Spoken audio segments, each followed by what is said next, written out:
It's your life, it's your heart. Smarter Heart University, your institution for higher heart learning without the confusion, where everyone can get a passing grade in life. Attend Smarter Heart University with Dr. Scott on AM 970, The Apple.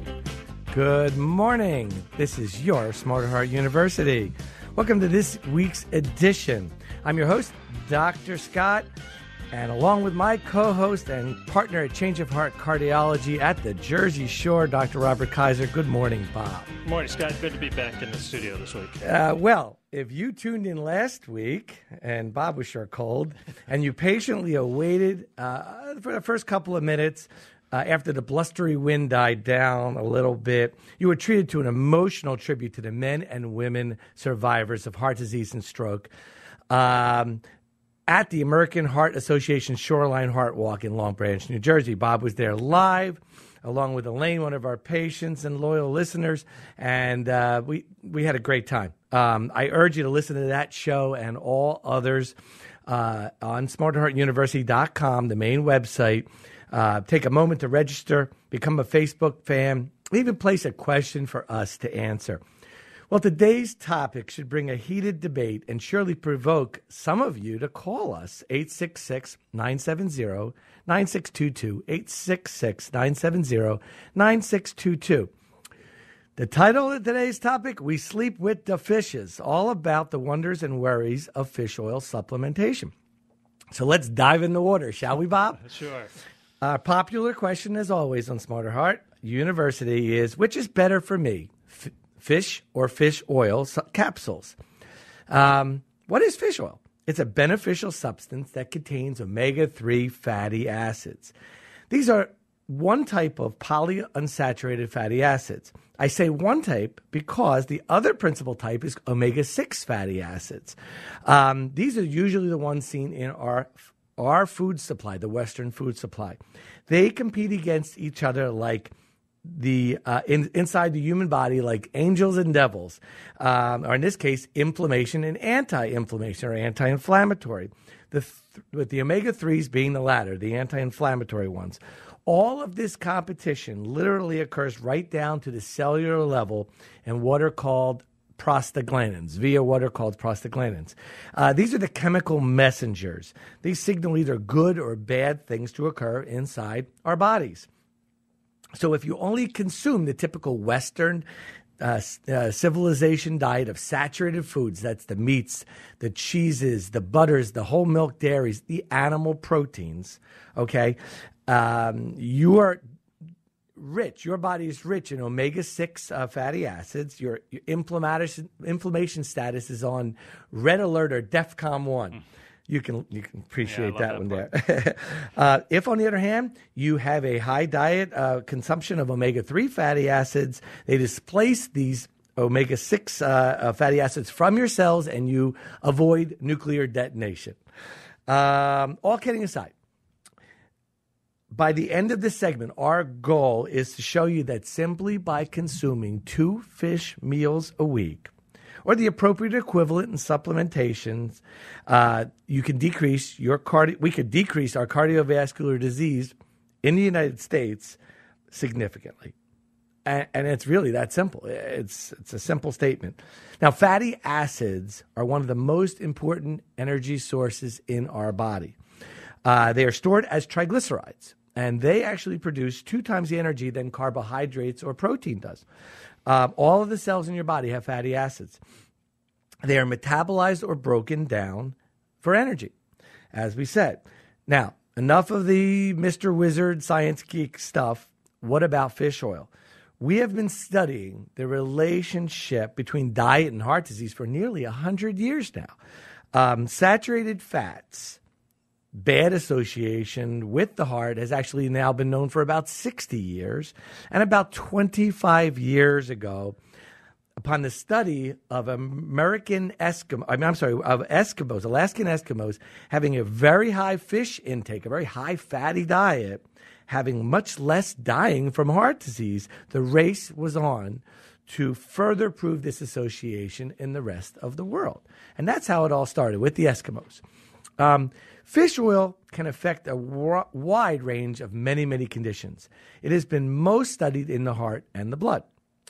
The best way and easiest way that we can present it is in this form: where it really works, where it may possibly work, where it doesn't work, and where we're unsure. So here's the list. Where it works, and we're going to spend the most time here, of course. 1, lowering triglycerides. 2, prevention of heart disease and heart attack. Oops, that's it. Where it may work is a little longer, and we're going to spend a little time there. Number 1, lowering blood pressure. Number 2, rheumatoid arthritis and other autoimmune diseases. Number 3, stroke reduction. Number 4, slowing down osteoporosis. Number 5, slowing down the arterial plaque buildup, otherwise known as atherosclerosis. Number 6, depression and other psychiatric illnesses. Number 7, weight loss. Number 8, certain cancers, lowering endometrial cancer, and most recently, breast cancer in otherwise healthy women who don't have any heart disease. That's an important point. Number 9, cholesterol lowering, especially when combined with a statin. And lastly, number 10, certain abnormal heart rhythms from the atrium and the ventricle. It may reduce the susceptibility to duration in people, and I say it again, with healthy hearts. The healthy versus unhealthy is going to be an important theme throughout this whole talk. Where it doesn't work, 3 major ones. Number 1, diabetes. It does not lower your blood sugar. Number 2, sadly, people with Alzheimer's disease and cognition and just, improving your thinking and your memory, doesn't work. It's a sadly one that we used to really believe and hang our hats on. But we'll talk a little bit. Number 3, irregular heart rhythms such as atrial fibrillation. Recently, patients with abnormal hearts, especially after like a bypass surgery, fish oil did not work to suppress this. Where we're unsure is 3 major ones. Number 1, cataract development. They try to look at this. Number 2, prediabetes. Of course, if you listen to our show, there's no such thing as borderline diabetes, but preventing going from this borderline state to full overt diabetes, fish oil doesn't seem to, we're not sure. There's conflicting studies on that. And lastly, fish oil has been looked at in terms of chronic fatigue syndrome. So as we move on to the next segment, remember this out there. We make and eat the omega-6 fats, but we can't convert them, really. That's alpha-linoleic acid. That's the major one in flaxseed and all of those. Really only about 5% of that is converted into omega-3 fatty acids in your body. They have to otherwise come from the diet. The 2 principal omega-3 fatty acids, I'll just abbreviate them, is DHA, RDHA, and EPA, and you usually see them on the label, if you turn your label around, of the supplements that you buy. These are the guys, folks, that seem to be responsible for all the benefits of fish oil, as we're going to detail today. So, what say you, Dr. K? Well, the issues that we're talking about, especially in reference to Smarter Heart University, is heart health. And I think there's enough data to suggest that it does benefit us. But as we'll talk about later, it really gets to, is it this DHA, EPA, the actual those actual acids, or does it have to do with the whole fish and your diet? We did a whole show on diet and whether or not diet is beneficial or not. Clearly, a Mediterranean-type diet is more beneficial than the Western diet.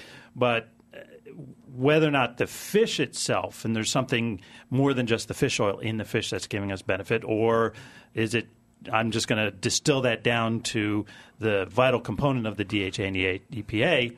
Well, hopefully, again, by the end of this we'll figure that out. this show, we're going to say which is better, the fish or the fish oil. I'm going to answer that question, but everybody's going to have to stay tuned to get that question answered. But again, the major benefit seems to be from these long-chain polyunsaturated fatty acids. That's the long-winded way to say DHA and EPA. And then the amounts... That's the key.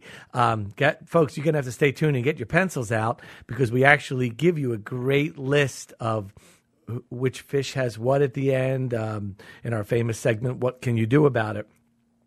We will talk about that. So if you have that question that you were going to call in about, and we really would love to take a call during the end of each one of the segments, please do.